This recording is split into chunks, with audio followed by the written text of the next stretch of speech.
Hello दोस्तों, welcome to my channel daily reactions और मैं हूं बशीर अहमद। दोस्तों, बलूचिस्तान की ज़मीन वैसे ही ज़रख़ेज़ है, ये सिर्फ पाकिस्तान नहीं बल्कि पूरी दुनिया को ही पता है।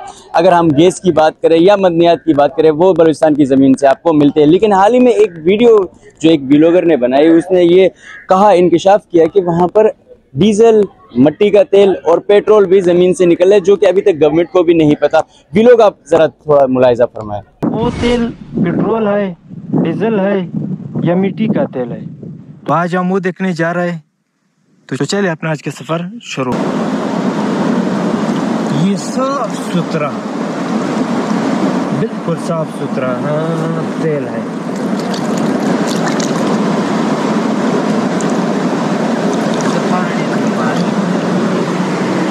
एक ये है, एक ये है और एक वो है, एक उस तरफ का ये भी है। देखो ऐसे कर लो, यहाँ भी निकल आता है।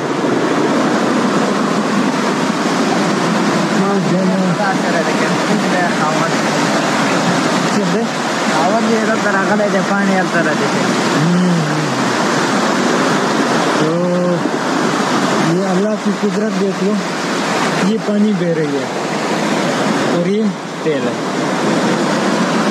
देख लो। सुभान अल्लाह, सुभान अल्लाह।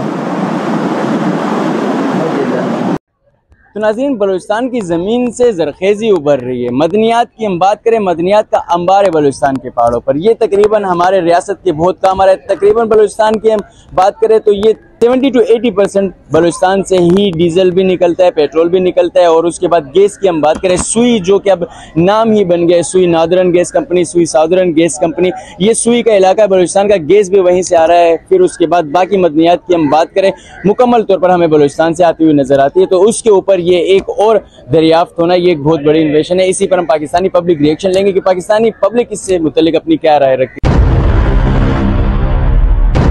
वालेकुम सलाम, कैसे हैं आप? करम अल्लाह का अल्हम्दुलिल्लाह। सर बताइएगा, बलूचिस्तान वैसे ही इतना ज़रख़ेज़ है, फिर उसके बाद अभी जो आपने व्लॉग मैंने आपको दिखाया, उस व्लॉग में वो जो व्लॉगर है वो क्लेम कर रहा है कि बलूचिस्तान की ज़मीन से मजीद जो है अभी निकल रहा है, पेट्रोल निकल रहा है, डीजल निकल रहा है। इस पर आप क्या राय रखते हैं अपनी?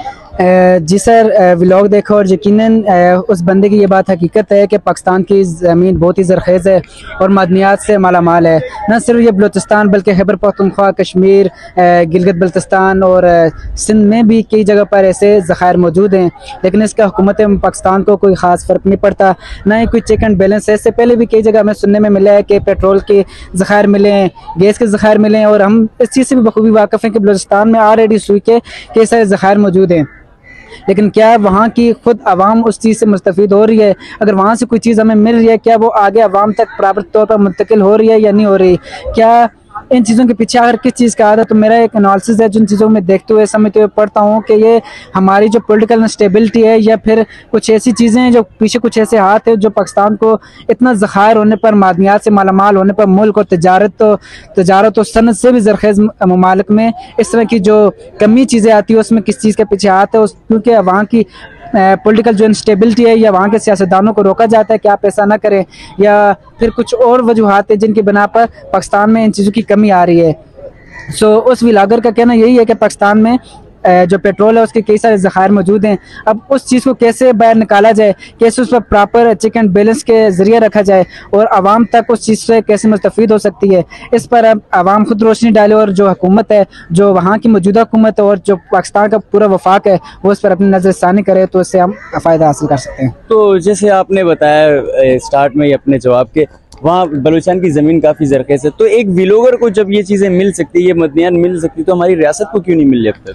एक्चुअली रियासत को भी मिलती हैं और रियासत कई दफ़ा क्लेम भी करती है चीज़ का कि हमारे पास ये चीज़ होती है, लेकिन 2 दिन के बाद वही वीडियोज़ या वही जो उन्होंने रिपोर्ट शेयर की होती है वो गायब कर दी जाती है। आखिर ऐसा क्यों किया जा रहा है? आखिर इसके पीछे क्या वजूहत हैं? ये हर पाकिस्तानी का ये सवाल है। न सिर्फ ये बलूचिस्तान, दूसरे कई जितने भी हमारे सूबे हैं, उन सूबों से इस तरह के ज़खायर या इस तरह की चीज़ें, रिपोर्ट्स आगे मिलती हैं कि हमारे पास चीज़ें मौजूद हैं, लेकिन यह वो चीज़ें बैरून मुल्क मुंतकिल कर दी जाती है या बाहर किसी कंपनी को दे दी जाता है वो सारा काम, जिससे वो कंपनी कुछ पैसे या कुछ डॉलर हमारी जो अवाम के बड़े सरमादार लीड क्लास उनके जेब में डालती है, और बाकी जो अंदरूनी ज़खायर होते हैं वो अपने साथ लेके बैरून मुल्क चले जाते हैं और जिससे आज तक हम गुर्बत की चक्की में पीछे जा रहे होते हैं, हम कोई खास डेवलपमेंट नहीं कर पा रहे होते हैं। तो ये जो मदनियात हमारे बकाया सूबों से निकलते हैं और बलूचिस्तान से निकलते हैं, अगर आपको लगता है पाकिस्तान इनको अच्छे तरीके से यूटिलाइज करे और उसके बाद इनसे मुस्तफीज और फ़ायदा उठाए, तो पाकिस्तान की मईशत को इससे कितना इम्पेक्ट पड़ेगा? यकीनन बहुत ज़्यादा इम्पैक्ट पड़ेगा पाकिस्तानी मीशत। अगर हम 1960 से पहले की बात करें तो पाकिस्तानी मीशत इंडिया की मीशत से दुगना आगे थी, क्योंकि हम रिपोर्ट्स भी देखते हैं। लेकिन आज हम देखें, हम दोनों मुल्क इकट्ठे आज़ाद होने के बावजूद हम इंडिया से बहुत पीछे चले गए और इंडिया अब वर्ल्ड क्लास है और वर्ल्ड के साथ डिफीटिंग और विक्ट्री की जीत लड़ रहा है। और हम अभी तक वो गुर्बत की चक्की से रोटी कपड़ा मकान के नारों के पीछे या तब्दीली के नारों से पीछे से बाहर नहीं निकल पा रहे हैं।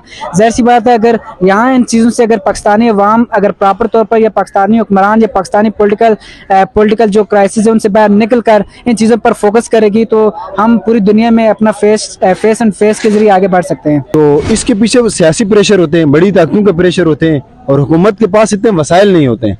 अगर वो किसी चीज़ पे एक प्रोजेक्ट पे वर्क कर रहे हैं, अगर उनने तकरीबन अगर $10 मिलियन लगा लें तो $1 मिलियन का भी वहाँ से नहीं निकले। इनका रिस्क नहीं लेना चाह रहे होते हैं। जो भी तरक्की पजीर ममालिक हैं वो इस चीज़ पे रिस्क नहीं लेना चाह रहे, और बाहर की जो बड़ी ताकतें हैं तो वो इस चीज़ पे इनको स्पॉन्सरिंग नहीं कर रहे हैं, इस चीज़ पे इसके साथ जो है ना कोई इंटरेस्ट शो नहीं कर रहे। तो जैसे हमने देखा पाकिस्तान से जितने भी जरखेज चीज़ें निकलती है, या वो चाइना की मदद से निकाल रहे होते हैं, उनकी मशीनरी इस्तेमाल होती है, या तो फिर रशिया को बुला लेते हैं या किसी और मुल्क को। तो पाकिस्तान खुद इतना क्यों कैपेबल नहीं है कि वो ये अपनी सारी चीज़ें जो मदनियात है इनसे खुद मुस्तफीज़ हो, खुद अपॉर्चुनेट हो और खुद अपनी चीज़ें सब निकाले? क्योंकि जरखेज तो है, ज़मीन है, हमारे पास मदनियात भी है, सब कुछ है, लेकिन खुद क्यों नहीं निकाल पा रहे? देखिए, पाकिस्तान में लाकानूनियत, करप्शन ये बहुत हद तक बढ़ी हुई है। पाकिस्तान की गवर्नमेंट के पास, हुकूमत के पास इतना ख़जाना नहीं है कि वो किसी चीज़ पे खर्च कर सके, किसी प्रोजेक्ट पे अपने बिहाफ पे कर सके। रशिया को तो इतने प्रोजेक्ट नहीं मिलते, मगर चाइना को बहुत ज़्यादा मिलते हैं। चाइना इसी बिहाफ पे ज़्यादा काम करता है कि जो मदनियात निकलेगी वो मेरी होगी। तो इसलिए क्यों चाइनीज़ एक प्रोजेक्ट पे अगर उनको नुकसान आ जाता है, दूसरे पे उनको 100% जो फ़ायदा आ जाता है, तो वो इस बिहाफ पे काम करते हैं। और पाकिस्तान नहीं कर सकता है भाई। अगर पाकिस्तान करेगा, सऊदीया और दुबई की जो मस्जिद है वो बैठ जाएगी, वो नहीं चल सकेगी। हम अपनी मस्जिद मदनियात निकालना तो दूर की बात है, हम अपनी जो पोर्ट है ना, इंटरनेशनल प्रेशर इतना है कि हम उनको अच्छी तरह से रन नहीं कर सकते।